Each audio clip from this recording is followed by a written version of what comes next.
நீங்க வந்து இந்த இன்ஸ்டாகிராம் சோஷியல் மீடியா அதை பத்தி சொன்னீங்க இல்லையா, அந்த நம்பர்ல கடைசியா பாயில்ட் ஆனா ஈக்குவேட் ஆயிருது. ஃபர்ஸ்ட் எல்லாம் எப்படின்னா யாருக்கு அதிகம் பணம் இருக்கோ அவங்க பெரியவங்க. இப்போ ஒரு குடும்பமே இருக்குன்னு வச்சுக்கோங்களேன், அந்த குடும்பத்துல யாருக்கிட்ட நிறைய காசு இருக்கோ அவங்களுக்கு நிறைய மதிப்பு இருக்கும், மரியாதை இருக்கும்.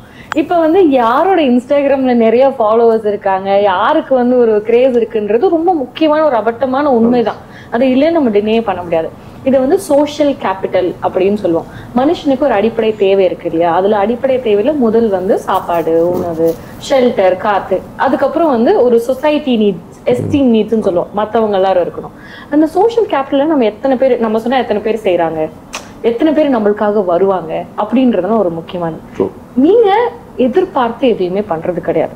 இது வேணும், இதுக்காக நான் பண்றேன் அப்படின்றது. முதல்ல சொன்ன மாதிரி நான் வளர்றேன், என் கூட சேர்ந்து எல்லாரும் வளர்றது எனக்கு வந்து ஒரு ஒரு ஒரு நன்மை. I'm feeling happy. எனக்கு அது ஒரு மாதிரி ஒரு ஒரு ஒரு ஆனந்தத்தை கொடுக்குது, ஒரு சாட்டிஸ்ஃபேக்ஷனை கொடுக்குது, நான் பண்றேன். நடுவுல ஒரு வெறுப்பு வரும் இல்லையா. நீங்க ரொம்ப அழகா சொன்னீங்க, நான் வந்து 10 வருஷத்துக்கு முன்னாடி அவங்களை ஃபாலோ பண்ணியிருப்பேன், நான் இன்னும் ஃபாலோ பண்றேன், இப்ப போய் பார்க்கும்போது ஃபாலோ பேக்னு வருது. அதாவது இப்ப அவங்க நம்மளை திருப்பி ஃபாலோ பண்ணலன்ற போது எனக்கெல்லாம் என்ன ஆகும்னா வெறுப்பாயிரும். என்ன இப்படி பண்றாங்க, உடனே நான் போய் அன்ஃபாலோ பண்ணி விட்டுருவேன். நம்ம வந்து இப்படி போய் பார்ப்போம், இவங்க நடவடிக்கை சரியில்லையே, இது என்ன நடக்குது அப்படின்னு சொல்லிட்டு பார்த்துட்டு அவங்கள நம்ம ஃபாலோ பண்ணலைன்னா நான் மட்டுமே அது எல்லாருமே தெரியல, அவங்கள வந்து அன்ஃபாலோ பண்ணி விட்டுரும். ஆனா எனக்கு தெரிஞ்சு நீங்க வந்து அந்த அந்த ஒரு வன்மமோ இல்ல அந்த ஒரு வெறுப்போ அதெல்லாம் இல்ல, இன்னும் ஒரு படிக்கு மேல போய் அவங்களுக்கு புரிஞ்சுக்கிறீங்க. நீங்க அவங்களுக்கு என்னமோ அது இப்ப கூட பேசிட்டு இருக்கும் போது இந்த பிரேக்ல சொன்னீங்க இல்லையா, ஏதோ ஒரு ஒரு நபரோட ஒரு சண்டை, ஒரு வருஷமா அவங்க கிட்ட பேசல, அவங்க திருப்பி பேசும்போது நான் அப்படியேதான் இருக்கேன், நீ தானே என்கிட்ட ஒரு வருஷம் பேசல, நீ எங்க விட்டியோ நான் அங்கேயேதான் உன்னை கண்டினியூ பண்ண போறேன். அந்த தன்மை வந்து எனக்கு புரியல. அது வந்து எல்லாருக்குமே கண்டிப்பா வராது. அதுக்கு வந்து ஒரு இடம் வேணும், அதுக்கு ஒரு தனி லெவல் ஆஃப் பீஸ் வேணும். அந்த இடத்துக்கு நீங்க எப்படி போறீங்க?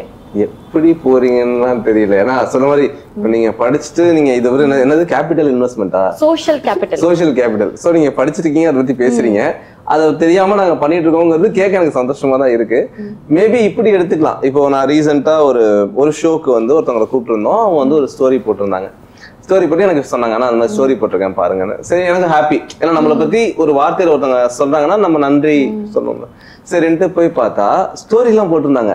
பட் அதுல வந்து தேங்க்யூ அண்ணாஸ்ன்னு போட்டு பேரை இத்தனோண்டு பண்ணியிருந்தாங்க. இப்ப நார்மலாவே ஒரு ஸ்டோரியில வந்து நம்ம டைப் பண்ணும் போதே அத்தனோண்டு தான் வரும்னா சரி பாவம் தெரியாம ஸ்டோரி போட்டாங்கன்னு. பட் நம்ம டைப் பண்றத இன்னும் சின்னதா ஆக்கியிருக்காங்கன்னா, நான் அந்த இடத்துக்கு போயிருக்கேன், அந்த ஷோ அட்டன் பண்ணிருக்கேன், ஆனா யாராலங்கிறத நான் சொல்லி ஆகணுங்கிற கட்டாயத்துல இப்ப சொல்லி ஆகணும், அதுல இத்தனோண்டு போறேன்னா அப்ப நீங்க அதை வாண்டடா சின்னதா ஆக்கிருக்கீங்க. பட் நான் அதையும் நான் ரீஷேர் பண்ணேன். ஏன் அப்படின்னா இப்ப கேட்டான் எதுக்கிட்ட நம்ம திருப்பி ரீஷேர் பண்ணணும், அந்த பொண்ணோட சந்தோஷம் ரீஷேர் பண்ணும் போது வருது. ஆனா அந்த பொண்ணு நம்மள இப்ப நான் சொன்ன மாதிரிதான், நீங்க கொடுத்தீங்க என் கொடுக்குன்னா நமக்கு எது ஹாப்பி இருக்குன்னா அந்த பொண்ணு அந்த இடத்துக்கு வந்துச்சா, நமக்காக ஒரு 5 மணி நேரம் ஷூட்ல டைம் ஸ்பெண்ட் பண்ணுச்சா, அதுக்காக அந்த ரீஷேரிங். அது அங்க என்ன நம்மள பண்ணிருக்கு பண்ணலங்கிறது கவலையே கிடையாது. இது என்ன எங்க நிறைய போயிருக்குன்னா, இப்ப நான் ரீசெண்டா நானும் அன்ஃபாலோ பண்ண ஆரம்பிச்சிட்டேன். ஒரு 100 பேர் அன்பு கொடுக்க ரெடியா இருக்கிறாங்க, நிறைய பேசுறாங்க. பட் நம்மளால ஃபாலோ பேக் கொடுக்க முடியல. கல் நெஞ்ச ஆக்கிக்கிட்டு நம்மள யாரெல்லாம் மதிக்கல, கல் நெஞ்ச காலில தூக்குடா அப்படின்னு சொல்லிட்டு ஃபாலோயிங்ல கிளிக் பண்ணி ஏர்லியஸ்ட்னு ஒண்ணு வரும்ல, அதை போட்டு பார்ப்பேன். அன்பெல்லாம் பொங்கி நம்மளை இப்ப அன்ஃபாலோ பண்ணாங்களா, கண்ணை மூடிட்டு. சோ எப்படி ஆயிடுச்சுன்னா இன்னைக்கு தேவை என்ன, இப்ப ஏன் இன்னைக்கு தேவை என்ன, நம்ம சுத்தி ஒரு வட்டத்தை வச்சுக்கணும். இந்த பழைய ஸ்கூலிங்கே நான் பாத்துக்கிட்டு இருந்தேன்னா கஷ்டம். சோ வந்து இந்த பீஸ் எங்க வருதுன்னா, இன்னைக்கு நம்மள்ட்ட ஒருத்தவங்க நிறைய பேசுறாங்களா, அவங்களுக்கு என்ன கொடுக்கறதுக்கு இருக்கு கொடுத்துருவோம். நாளைக்கு இவங்க என்ன பண்ணுவாங்க, நேத்து என்ன பண்ணாங்கலாம் பார்க்க வேண்டாம். சோ இன்னைக்கு அதை மாத்திக்கிட்டோம். மேபி நீங்க சொல்ற அந்த இடம் போறதுக்கான காரணம் இன்னைக்கு லைஃப் ரசிச்சு வாழ ஆரம்பிச்சிட்டோம். அது முக்கியமா நாம ஜெயிச்சிட்டோம், நாம பெரிய ஆயிட்டோங்கிற எண்ணம் வரவே கூடாதுதான் நான் நம்புறேன். ஏன்னா இன்னைக்கு எனக்கு ஃபாலோவர்ஸ் இருக்காங்க, ஜெயிக்கல இன்னும் அது என்ன வரக்கூடாதுன்னு சொல்றேன். இன்னைக்கு எனக்கு இவ்வளவு ஃபாலோவர்ஸ் இருக்காங்க, நம்ம பெரிய ஆயிட்டோம்னு சொன்னா லைஃப்ல எல்லாருக்கும் சரிக்கு விழுந்துகிட்டே தான் இருப்பாங்க. நேற்று நான் நல்லா இருந்தேன், இன்னைக்கு எனக்கு எல்லாம் நல்லபடியா போயிட்டு இருக்கு. இன்னைக்கு நான் ஒழுங்கா இருந்தாதான் நாளைக்கு எனக்கு நல்லா போகும்னு சொன்னா, நேற்றும் நல்லா இருக்கு ஒழுங்கா இருக்கணும், இன்னைக்கும் ஒழுங்கா இருக்கணும், நாளைக்கு ஒழுங்கா இருக்கணும். அண்ட் நீங்க மேபி இதுதான் ரீசன் நினைக்கிறேன். என்னன்னா நீங்க சொன்னீங்கல்ல அந்த அந்த இந்த மென்டல் பீஸ் எப்படி வந்துச்சுன்னு, எங்களுக்கு யாரெல்லாம் என்ன நெகட்டிவ் பண்ணாங்கன்னு யோசிக்காம இருக்கிறதுக்கு ஒரே காரணம், நாங்க ஒண்ணுமே இல்லாதப்ப ஒரு 10 பேர் எங்களுக்கு நல்லது பண்ணனால தானே இன்னைக்கு நாங்க இங்க இருக்கோம். ஸோ இன்னைக்கு இங்க இருக்கும் போது அந்த 10 பேரை தேடுவோம், அந்த 10 100 முடிஞ்சா தேடுவோம். மேபி அதாவது கூட இருக்கலாம். இதுதான் அதுக்கான சிம்பிள் மேட்ரு. சூப்பர். அது இதெல்லாம் பாயில் பண்ணி ஒரு 4 வார்த்தையில சொல்லணும்னா ஃபர்ஸ்ட் வார்த்தை ஹியூமிலிட்டி அப்படின்னு சொல்லுவாங்க. தன்னடக்கம், தன்மை. அது வந்து நம்ம சின்ன வயசுல எல்லாம் சொல்லுவாங்க, அம்மா தலக்கணத்துல ஆடக்கூடாது. விஜய் சொல்லுவார்ல, ஆணவத்துல அழிஞ்சதை விட ராணுவத்துல அழிஞ்சதை விட ஆணவத்துல அழிஞ்சவங்க தான் அதிகம். அந்த ஹியூமிலிட்டின்றது உங்ககிட்ட நான் ரொம்ப கண்கூடாவே பாக்குறேன். எவ்வளோ இப்போ உயரம் போயிருக்கோம், ஜெயிச்சிட்டோன்றது உடனே இல்லை நம்ம ஜெயிக்கலாம் இல்லை, இன்னும் நம்மளுக்கு வந்து நிறைய இருக்கு. அந்த தன்மை வந்து ரொம்ப அழகானது. ஆனா நீங்க சொன்னீங்களே, நானும் இப்ப வந்து இந்த ஃபாலோ பேக்கை வந்து ஸ்டாப் பண்றேன்றது எனக்கு வந்து அது பவுண்டரியா தான் தெரியுது. இப்ப வந்து நாம எவ்வளவுதான் நிறைய பேத்துக்கு தண்ணி கொடுத்தாலும் நம்மளுக்கு குடிக்க தண்ணி இல்லை அப்படின்னா நம்ம வறண்டு போயிட்டோம்னா யாருக்குமே கொடுக்கவே முடியாது. அந்த பவுண்டரின்றது வந்து நம்மள நம்ம பாத்துக்கணும். தனக்கு மிஞ்சிதான் தானமும். Very true. அப்ப அது வந்து காசு பணத்தை தாண்டி எனர்ஜி, டைம், நம்மளோட அன்பு, அதுலயும் ரொம்ப முக்கியமான விஷயம். நம்ம யாருக்கு எனர்ஜி கொடுக்குறோம், நம்ம யாருக்கு டைம் கொடுக்குறோம், நம்ம யாருக்கு அன்பு கொடுக்குறோம். இப்போ ஒரு சிலர்லாம் இருப்பாங்கல்ல, நம்ம என்ன பண்ணாலும் அவங்கள சாட்டிஸ்ஃபையே பண்ண முடியாது. அதை வந்து நீங்க ரொம்ப அழகா புரிஞ்சுக்கிறீங்க. இந்த கேட்டகரியில இருக்காங்கப்பா, நம்ம என்ன பண்ணாலும் இது நடக்காதுன்ற போது நான் என் தன்மையை எதுக்காகவும் மாத்திக்க மாட்டேன். அதுதான் ஒரு பிரைமரி வேல்யூ ஆஃப் லைஃப். நீங்க வந்து அன்பு அப்படின்ற ஒரு பிரைமரி, இப்ப வந்து அன்புனாலே அன்பு கேங்குன்னு சொல்லிடுறாங்க. இப்போ எல்லா மனுஷனுக்கும் பிரைமரி வேல்யூ சிஸ்டம் இருக்கும். அதாவது என் வாழ்க்கைய நான் கடந்து செல்றதுக்கு இதுதான் ஒரு ஆணி, இதுதான் ஒண்ணு. இப்ப என் சின்ன வயசுல இருந்து எங்க அம்மா என்ன சொல்லுவாங்கன்னா, பாப்பா யாரு என்ன சொன்னாலும் சரி, நீ நேர்மையா இருக்கிறதையும் உண்மையா இருக்கிறதையும் மட்டும் கைவிட்டுறவே கூடாது. எந்த இடத்துலயா இருந்தாலும், எந்த டைம்லயா இருந்தாலும் உங்களுக்கு உங்களை கடத்தி செல்லக்கூடிய ஒரு பிரைமரி வேல்யூ என்ன அப்படின்னு சொல்லுங்க. மத்தவங்களுக்காக இருக்காத, பெத்தவங்களுக்காக இரு. அவ்வளவுதான். ஆட்டோ பின்னாலே ஏன்னா நிறைய பேர் நம்ம என்ன பண்றோம்னா, அவங்க என்ன நினைப்பாங்க, இவங்க என்ன நினைப்பாங்கன்னு தான் ஓடுது. இப்போ நேற்று ரீசெண்டா ஒரு பையன், ரொம்ப தெரிஞ்ச ஒரு டிஜிட்டல் மீடியா ப்ராப்ளம் இறந்துட்டாரு. அது வந்து பேசிட்டு இருந்தோம். நான் நைட்டு ஒரு 12-1 மணிக்கு ஒரு மெசேஜ் வந்துருந்துச்சு. பயங்கர கெட்ட வார்த்தையில ஒரு பையன், ஒன்னு அண்ணன்னு சொல்லுவானே அப்படின்னு. நான் கூட என்னடா எதோ சொல்ல வராங்கன்னு பார்த்தா பயங்கர கெட்ட வார்த்தையில போட்டு, அவனுக்காக ஒரு ஸ்டோரி போட்டியா, நீ எல்லாம் ஒரு ஆளானு இன்னொரு கெட்ட வார்த்தையில போட்டுனாரு. அப்ப அந்த பையன் மேல எனக்கு அன்பு இருக்குங்கிறத நான் ஒரு இன்ஸ்டாகிராம் ஸ்டோரி போடுறதுலதான் வெளிப்படுத்தணுமா? அந்த பையனை பத்தி நான் 1 மணி நேரம் அவங்களுடைய இன்னொரு தம்பி கிட்ட பேசியிருக்கிறேன். அன்னைக்கு நைட் எல்லாம் ஆச்சா என்ன ஆச்சான்னு நம்ம கேட்டிருக்கோம். அந்த பையன் இருக்கும் போது நாம என்ன அந்த பையனுக்கு பண்ணோங்கிறது நமக்கு மட்டும்தான் தெரியும். அது எல்லாமேவா நான் ஸ்டோரியில போடணும்? இன்னைக்கு எப்படி ஆயிடுச்சுன்னா, அப்ப நம்மளும் அவரை பத்தி ஸ்டோரி போட்டாதான் நம்ம அவரை பத்தி கேர் பண்றோம் அப்படின்னு. இன்னைக்கு என்னன்னா, ஒரு ப்ரெஷர்ல, ஒரு புஷ்ல நான் அதை போட்டேன். ஆனா என்னன்னா, நான் அதை மனசார போடவே முடியல. ஏன் இப்படி நினைக்கிறாங்கிற வருத்தம் இருந்துச்சு. சோ அப்ப நான் திருப்பி யோசிச்சேன், இதையும் நம்ம அவனுக்காக பண்றோமா? இல்ல, இவனோட மெமரியை நம்ம இன்னைக்கு செரிஷ் பண்றோம். அவன் ஒருத்தன் இருந்தான் நம்ம லைஃப்ல அப்படிங்கறத காரணமேன்னு தான் நான் போட்டேன். இது என்ன ஆயிடுச்சுன்னா, இது எங்களுக்கே இந்த மாதிரியான ஒரு விஷயங்கள் தேடி வந்து சொல்றாங்கன்னா, காமன் பீப்புளுக்கு அது ஒரு பயங்கர ப்ரெஷர் ஆயிடுது. நம்ம இந்த உலகத்துல நம்ம உயிரோட இருக்கோங்கிறத டெய்லி காட்டணும். வாட்ஸ்அப் ஸ்டேட்டஸ் வச்சாதான் நம்ம ஆக்சுவலா இல்ல, என்ன 4 நாள் வாட்ஸ்அப் ஸ்டேட்டஸே வைக்கல, நீ செத்து போயிட்டு நினைச்சேன் அப்படிங்கிற மாதிரி ஆயிடுச்சு. சோ வந்து இன்னைக்கு அந்த ஒரு உலகத்துல இருக்கோம். ஆனா நாங்க பேசிக்கா ஃபாலோ பண்றது, எங்களை பத்தி யாரு என்ன நினைச்சாலும் எங்களுக்கு கவலை கிடையாது. எங்க அம்மா தப்பா நினைச்சாங்கன்னா எனக்கு வலிக்கும், என் ஒய்ஃபுக்கு ஹர்ட் ஆச்சுன்னா எனக்கு வலிக்கும், என் புள்ள நாளைக்கு என்னடா அப்பா இப்படி பண்ணாருன்னு சொன்னா எனக்கு வலிக்கும். ஸோ நாங்க ஓடுறது எங்க குடும்பத்துல இருக்கிற அந்த ஒரு 10 பேருக்கு தான், சுயநலமா தான் வாழ்றோம். ஏன்னா எங்க வாழ்க்கைய எங்களுக்கு வாழ்க்கை கொடுத்தவங்களுக்காக மட்டும் வாழணும்னு நாங்க ஆசைப்படுறோம். அண்ட் அதுல தாண்டி நேரம் கிடைக்கும் போது, மனசு இருக்கும் போது மற்றவங்களையும் கன்சிடர் பண்றோம். அதுலதான் இது எல்லாமே சம்பாதிச்சது, இது எல்லாமே வந்து பீப்புளா இருக்கிறது. ஸோ வந்து ஒரு வேல்யூ நாங்க கடைபிடிக்கிறோம் அப்படின்னா, லைஃப்ல எந்த ஒரு தருணத்திலையும் எங்க அம்மாவுக்கு ஒரு பாரமாவோ, இல்ல வந்து எங்க அம்மாவுக்கு தேவையான நேரத்துல நாங்க இல்லாமையோ, என் மனைவிக்கு தேவையான நேரத்துல இல்லாமையோ இருக்கிறது தான் எனக்கு வருத்தமே தவிர, மற்றபடி எங்களுக்கு வேற எந்த ஒரு வேல்யூவும் தேவை கிடையாது, எந்த ஒரு என்ன சொல்லுவாங்க பிலாசபியும் தேவை கிடையாது. எங்களுடைய பேசிக் நாங்க ஃபாலோ பண்ற ஒரே ஒரு விஷயம், நான் என் குடும்பம் சார்ந்த சந்தோஷமும் மற்றவங்களுக்கு ஸ்ப்ரெட் பண்ணும், அவ்வளவுதான். சூப்பர்ல. நீங்களும் ஏதாவது ஆட் பண்ணணும்னு நினைக்கிறீங்களா? ஆட் பண்ணணும்னு நினைக்கிறது ஒன்றே ஒன்றுதான், அரேஞ்ச் சொன்ன மாதிரி தான். லைஃப்ல வந்துட்டு நாம என்ன நினைக்கிறோம், நாம என்ன பண்றோங்கிறத மத்தவனுக்காக யோசிச்சுட்டே இருந்தா நம்ம வாழ்க்கை போலியா தான் இருக்கும். நாம ரியலா இருந்தா, அந்த ரியல் லைஃப புரிஞ்சவன் கண்டிப்பா சோசியல் மீடியாலே நம்மளுக்கு பிடிச்சவனா தான் இருப்பான். ரியாலிட்டி தெரியாம நாம நீ போடுற போட்டோக்கு நம்ம உண்மையிலேயே அன்பாவே வீட்டுல நம்ம ஒரு வீடியோ எடுத்தாலும் நீங்க வீடியோக்காக வாழ்றீங்கன்னு சொல்றோம், நம்மள புரிஞ்சுக்காதவனா தான் இருப்பான். ஒரு ரீல்ஸோட மொத்த கவுண்ட் பாத்தீங்கன்னா 60 செகண்ட். அந்த 60 செகண்டுக்கு நம்ம பண்ண போற டைம் பாத்தீங்கன்னா வந்து மேக்ஸிமம் ஒரு 10 மினிட்ஸ். என்னோட வாழ்க்கை ஃபுல்லா எப்போ பார்த்தாலும் வீடியோவே போறீங்க, இதான் போதுதானா 24 மணி நேரத்துல ஒரு 10 நிமிஷம் தான் அதுக்காக நம்ம ஒதுக்குறோம். மிச்சம் 23 மணி நேரம் 50 நிமிஷம் என் வாழ்க்கையை தேடி நான் ஓடுறேன். ஆனா அவங்க வீடியோவை வச்சுதான் உங்களை நிர்ணயம் பண்ணுவாங்க. வீடியோ வச்சுதான் நீ பணக்காரன் ஆயிருக்கியா, வீடியோல நீ கார் வாங்கினதை காட்டினா நீ கெத்தா இருக்கியா? கிடையவே கிடையாது. அந்த காருக்கு நீ கொடுக்குற இஎம்ஐ உனக்கு தான் தெரியும். நாங்க ஒரு வீடு வாங்கணும், ஒரு ஹவுஸ் டூர் நான் போட்டேன்னு சொன்னா அப்பா யூடியூப்ல சம்பாரிச்சு வீடு வாங்கிட்டான்னு சொல்லிடுவாங்க. அந்த வீட்டுக்கு 40 வருஷம் இஎம்ஐ கட்டணும், அது ஏன் ப்ரெஷர். அப்ப வீடியோவை தாண்டி அந்த பணத்துக்கு நான் ஓடணும். ஸோ அதனால வந்து வீடியோ பாக்குறவங்களும் சரி, உங்களுக்கு இன்ஸ்டாகிராம் ஃபாலோவர்ஸ் இல்ல, யூடியூப் சப்ஸ்கிரைபர்ஸ் இல்ல, சமுதாயத்துல வந்து வேல்யூ இல்லைன்னு நீங்க நினைச்சீங்கன்னா அந்த வேல்யூவை உருவாக்கிக்கிறதுக்கு என்ன பண்ணுங்கிறத யோசிங்க. வெறும் டிஜிட்டல் மட்டும் உலகம் கிடையாது. சோஷியல் மீடியாங்கிறது செல்ஃப் ப்ரொமோஷன் மட்டும்தான். நான் யாரு, எனக்கு என்ன பிடிச்சிருக்கு அப்படிங்கறத நான் அப்லோட் பண்றேன்னா நீங்க யாரு, உங்களுக்கு பிடிச்சது என்ன, உங்களுக்கு என்ன பிடிக்கும், இந்த லைஃப்ல மத்தவங்க என்ன பண்ணணும் நீங்க நினைக்கிறீங்கன்னு நல்ல விஷயங்களை சோஷியல் மீடியால அப்லோட் பண்ணுங்க. அண்ட் என்கிட்ட ஒரு திறமை இருக்கா, எனக்கு ஒரு வாய்ப்பு யாராவது கொடுத்தாங்கன்னா அந்த வாய்ப்பை நான் என் திறமையை நிரூபிப்பேன்னு வெயிட் பண்ணாம, ஏன்னா இங்க மேடைங்கிறது சின்னதுதான். இங்க வந்து எல்லாரையும் எல்லாம் மேடையில ஏற்ற முடியாது, ஏற்றுறதுக்கு நிறைய பேருக்கு மனசும் கிடையாது. உங்க திறமையை ப்ரூவ் பண்றதுக்கு சோஷியல் மீடியாவை பயன்படுத்தும். அண்ட் ஒன்னு சொல்லிட்டா, இவ்வளவு பேர் பேசுறோம்ல, இதுல வந்து நிறைய பேர் இப்போ வரைக்கும் வந்து என்ன இன்ஸ்டாகிராம்ல வீடியோ போடுவாங்க, இவங்க எல்லாம் சமூகத்துக்கு அக்கறை மாதிரி பேசிட்டேன். நம்ம ரியாலிட்டி ஷோ ஆர்கனைசர் 100 ரியாலிட்டி ஷோக்கு ஒர்க் பண்ணியிருக்கோம்.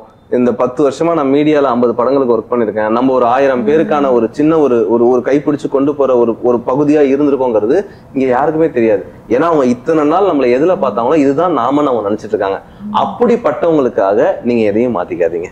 உங்களுக்கு ஒருத்தவங்களை பிடிக்கும் அப்படின்னு சொன்னா அவங்கள முழுக்க தெரிஞ்சு வச்சிருந்து சொல்லணுமே தவிர மேம்போக்கா பார்த்துட்டு நீங்கன்னா என் ரத்தம், நீங்கன்னா என் உயிர்னு நம்ம கொண்டாடினா அதை நம்ம நினைச்சுட்டு தலகணத்துல ஆடணும்னா நாம தான் காணோம். ஏன்னா நாளைக்கு அந்த ரத்தமும் மாறும், அந்த இதுவும் செலிபிரிட்டியும் மாறுவாங்க. அதனால நாம நான் இதாவே எக்ஸாம்பிளே சொல்றேன்.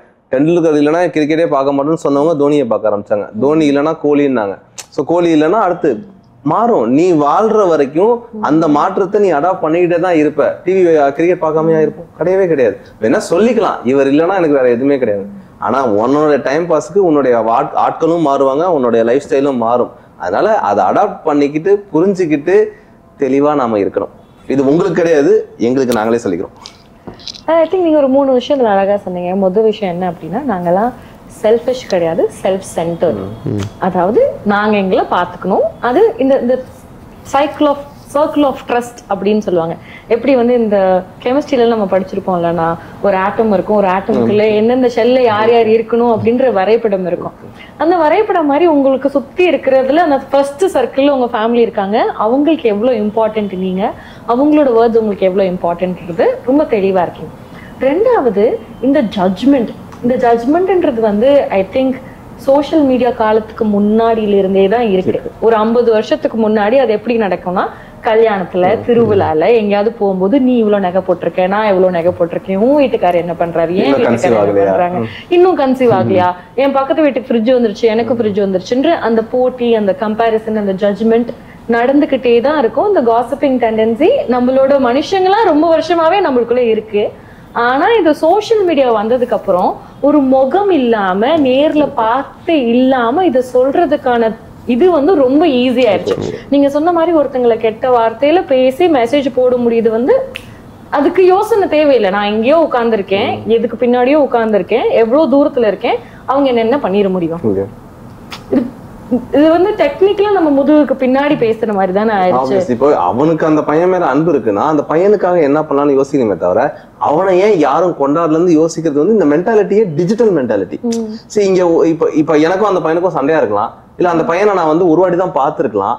பட் இங்க அப்படி ஆயிடுச்சு. சக மனுஷனா மதிக்கிறது தான் இங்க எத்திக்ஸ். நாங்க ஃபாலோ பண்ற இன்னொரு ஒரு விஷயம், அது யாரா வேணா இரு, respect, give respect, take respect. அண்ணான்னு சொல்லு, தம்பின்னு சொல்லு, இங்க டியூட்னு சொல்லி, அப்புறம் வந்து பேர் சொல்லி கூப்பிடு. அதெல்லாம் அந்த ஒண்ணு படி. எனக்கு ரெஸ்யூம்லாம் வரும், ஏய் படி, ஷேர் மை ரெஸ்யூம், உங்க கம்பெனில எதுவும் ஒர்க் பண்ண. ஒரு கம்பெனிக்கு நீ கேட்கறனா, நீ வந்து சரி சார் வேண்டாம், அண்ணான்னு போடலாம்ல. அதே படி, நீ படின்னு போறதுக்கு பதிலா ஹாய்னு மட்டுமே போட்டு போயிடலாம், ஹேன்னு கூட போட்டு போ. அந்த மாதிரி ஆயிடுச்சு. ஸோ வந்து இங்க அதுதான் சொல்றேன், அந்த மாதிரி இருக்கிறவங்க கிட்ட நீ எவ்வளவு பெரிய ஆளா உன்னை காட்டினாலும் அது வேஸ்ட். ஒன்னு, நீ ஏர்ன் பண்ற பீப்புள் நீ இல்லைனாலும் உன் பிரசன்ஸை ஃபீல் பண்ற ஒரு ஆளா இருக்கணும். ஸோ அது ஆனா நீங்க சொல்ற மாதிரிதான் பேசக்கூடாது, அவரா இருக்கணும், ஆளாக இருக்க வேண்டும். தெரியுதா உங்க வேல்யூ வந்து இந்த மாதிரி ஒருத்தன் பக்கத்துல இருந்தா நம்மள செதுக்கிட்டே இருப்பான். இன்னைக்கு இந்த இன்டர்வியூல லைவாவே நீ இப்படி பேசக்கூடாதுன்னு என் தப்பை என் முகத்துக்கு நேராக சுட்டி காட்டும் ஒருவன் என் பக்கத்துல இருக்கிறதுனால நான் எப்படி இதுல தடம் மாறி போயிட முடியும்? ஓகே தேங்க்ஸ் தான். ஆனாலும் இங்க சொல்லிருக்க கூடாது. இது அழகு. ஆனா எனக்கு தெரிஞ்ச எல்லாருக்குமே இப்ப அதுதான் பிரச்சனை இல்லையா? இப்ப நம்ம ரொம்ப அழகா ட்ரெஸ் பண்ணிட்டு எங்கேயாவது போவோம், யாராவது ஒருத்தர் நீ குண்டா இருக்க அப்படின்னு சொல்லிட்டு அப்படியே மனசுலாம் அப்படியே நொந்து போயிருவோம், அழகா அதெல்லாம் மறந்துருவோம். யாராவது ஏதாவது சொல்றாங்கன்ற போது நம்ம ரொம்ப சென்சிட்டிவா அதை எடுத்துக்க ஆரம்பிப்போம். அந்த சோசியல் மீடியால கொஞ்சம் நம்ம ரொம்ப 1008 யோசனை இருக்கும். எல்லாருக்குமே கண்டென்ட் போடணும்னு ஆசை, எல்லாருக்குமே ஃபில்டர் இல்லாம போடணும்னு ஆசை, எல்லாருக்கும் மில்லியன்ஸ்ல போடணும். ஆனா அது எல்லாருக்கும் என்ன நிறுத்துதுன்னா இத போட்டா இவங்க என்ன நினைப்பாங்க, அவங்க என்ன நினைப்பாங்க, அந்த இன்னிபிஷன் ரொம்ப அதிகமாவே இருக்குன்னு நினைக்கிறேன். அதுவும் ஒரு ஸ்டாப்பிங் ஃபேக்டர். நீங்க ரொம்ப அழகா சொன்னீங்க, யாரு என்ன சொன்னாலும் எனக்கு நான் எப்படின்னு தெரியும், என் குடும்பத்துக்கு நான் என்ன எப்படின்னு தெரியும். முதல்ல நம்மளை நம்பணும்.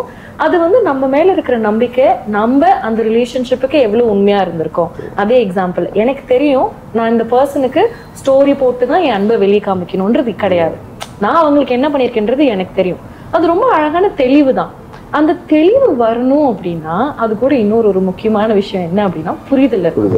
நம்ம நிறைய இடத்துல சொல்லுவோம், எனக்கு இவங்களை பத்தி எனக்கு 100% தெரியும், என் அம்மா பத்தி எனக்கு எல்லாம் தெரியும், அப்பா பத்தி என்ன தெரியும். ஆனா நிறைய நேரத்துல நாம எதுக்கு கோபப்படுறோம் நம்மளுக்கே தெரியாது, நம்ம ஏன் சோக போறோம் நம்மளுக்கே தெரியாது. உங்களை பத்தின புரிதல் எப்படி வந்துச்சு? அந்த புரிதல் எப்படி உங்க 2 பேத்துக்கு இருக்கிற புரிதலா மாறுச்சு? எங்களுக்கான பேசிக் புரிதல் என்னோட பிளஸ் என்ன மைனஸ் என்னங்கிறத நாங்க அனலைஸ் பண்ணிக்கிட்டோம். ஏன்னா எங்களுக்கு எல்லாமே எல்லா டைமும் எல்லாரும் பண்ணலை. ஸோ நம்மளாதான் தட்டி தட்டி வர மாதிரி இருக்கும் போது நம்ம பண்றது ஏன் ஃபெயிலியர் ஆச்சுங்கிறத யோசிப்போம் இல்லையா? ஸோ அப்போ ஓகே, எனக்கு அவ்வளோ ஈஸியா ஒரு ஒரு ஒரு ஒரு பிஸ்னஸா மேக்ஸ் கால்குலேட்டிவா ஒரு பிஸ்னஸா ஒரு கணக்கு வழக்கா எனக்கு கொண்டு போக முடியல. ஏன்னா நாங்க ஃபீல்டு ஆரம்பிக்கும் போது நான் தான் கணக்கு வழக்கு பார்த்துக்கிட்டேன். ஸோ அப்போ எங்களுடைய லாபம் எனக்கு ரொம்ப கம்மியா இருந்துச்சு. இன்னொரு விஷயம் ஆனஸ்டா சொல்லணும்னு சொன்னா, என்னைக்குமே நாங்க ஒரு கம்ஃபர்ட் ஜோன்ல இருக்கோம்னு நினைச்சுக்கிட்டு யாரோ ஒருத்தவங்க இந்த வேலையை பண்ணி கொடுங்க, உங்களுக்கு நான் 200 ரூபாய் கொடுக்குறேன்னு சொன்னா, நம்ம கிட்ட அந்த ஸ்கில் இருக்கு, நாம இதை பண்ணா நம்ம இதுல 1000 ரூபாய் பண்ண முடியும்னு தெரிஞ்சாலுமே நாம அந்த 200 ரூபாய்க்கு தான் போனோம். ஏன்னா இதை அவர்கிட்ட பண்ணி கொடுத்துட்டு அவர் வித்து அவர் பண்ணி பார்த்து அது அவரோட ப்ரெஷர். நம்ம இந்த வேலை ஆனா சொல்ல போனா அவர் விற்கிறது அவருக்கு ஆள் ஆல்ரெடி இருக்கு, இதை பண்றதுக்கு தான் அவருக்கு தெரியாது. நம்ம 2000 ரூபாய் டிமாண்ட் பண்ணிருக்கலாம், பட் அந்த விஷயங்கள் தெரியல. ஸோ முதல் 2 வருஷம் எங்களோட ஃபீல்ட்ல நாங்க எங்களை அனலைஸ் பண்ணோம். அப்புறம் ஓகே, இவ்வளோ விஷயங்கள் நம்மளால தெரியுது, இந்த ஒரு இடத்துல தான் லேக் இருக்கு. ஏன்னா நம்மள்ட்ட கான்ஃபிடென்ட் இல்லை. அந்த கான்ஃபிடென்ட் ஏன் இல்லைன்னா உன்னுடைய கம்யூனிகேஷன் ஸ்கில் வீக்கா இருக்கு. அந்த கம்யூனிகேஷன் ஸ்கில் ஏன் வீக்கா இருக்குன்னா நீ போய் அவங்கள ஃபேஸ் பண்றதுக்கான உங்ககிட்ட தன்னம்பிக்கை இல்லை. அப்ப இதெல்லாம் என்ன பண்ணும், வளர்த்துக்கணும். காலேஜ் ஈவெண்ட்ஸ்க்கு கெஸ்டா போகும்போது பயம் இருக்கும், ஸ்டேஜ் ஃபியர் உண்டு. காலேஜ்ல ஒரு கல்ச்சுரல்ஸ் ஏறினது கிடையாது. அவுட் சைட் காலேஜுக்கு எப்படி போவோம்? நம்ம ஸ்கூல் காலேஜ்ல ஏறாம ஆனா போவோம். காலேஜ், 2வது காலேஜ், 3வது காலேஜ், ஆல்மோஸ்ட் நாங்க 1000 காலேஜ் ஏறி இருப்போம். 20 காலேஜ்ல அசிங்கம் தான் பட்டோம். இப்பயும் கூட அசிங்கப்படலாம், இப்ப கூட பின்னாடி கலாய்க்கலாம், கவுண்டர் போடலாம். ஆனா 20 வாட்டி எங்களை கலாய்க்கும் போது, கிண்டல் பண்ணும்போது எங்களுக்கு தன்னம்பிக்கை இல்லை. பட் இப்ப யாராச்சும் கிண்டல் பண்ணும்போது எனக்கு தன்னம்பிக்கை உண்டு. அவங்கள ஃபேஸ் பண்ற தைரியம் இருக்கு. அவங்கள பார்த்து நான் சொல்லுவேன், நானும் உங்களை மாதிரி அங்க உட்காந்து மத்தவங்களை கலாய்ச்சிட்டு இருந்தாங்க, பட் இன்னைக்கு நான் இங்க இருந்துட்டேன், நீங்களும் இங்க வந்தீங்கன்னா உங்களை மாதிரி பண்றவங்களுக்கு அட்வைஸ் பண்ணுங்க. ஸோ அதுதான் மாற்றம்.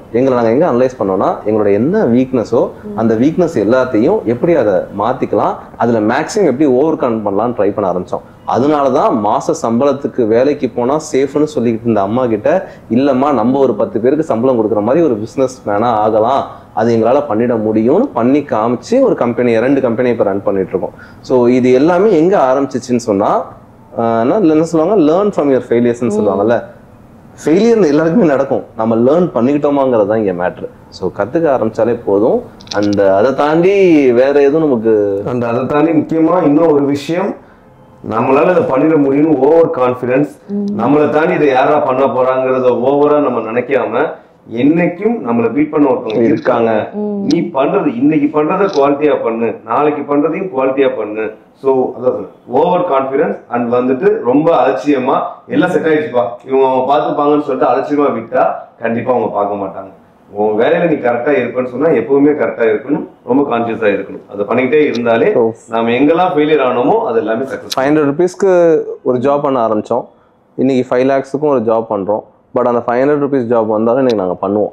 ஏன்னா அந்த 500 rupees ஜாபை நான் பண்ணலன்னு சொன்னா என்னுடைய ஆரம்பம் அங்கே இருந்தானே, அப்ப என்னுடைய ஸ்பேஸை நான் இன்னொருத்தவங்க விட்டு கொடுக்குறேன்ல. இன்னைக்கு நான் அந்த 5 lakhs பண்ணிட்டு நீங்க எதுக்கு இதெல்லாம் பண்றீங்க அப்படின்னு கேட்டா இதுவும் என் வேலைன்னு சொல்றதுலதான் என்னுடைய கௌரவம் இருக்கே தவிர இதெல்லாம் ஒரு வேலையா நான் சொன்னேன்னு சொன்னா இன்னைக்கு என்னை பார்த்து பெருசா நினைக்கிறவங்க கூட நான் கீழே விழுவும் போது இதனாலதான்டா விழுந்தான்னு சொல்ல ஆரம்பிச்சிருவாங்க.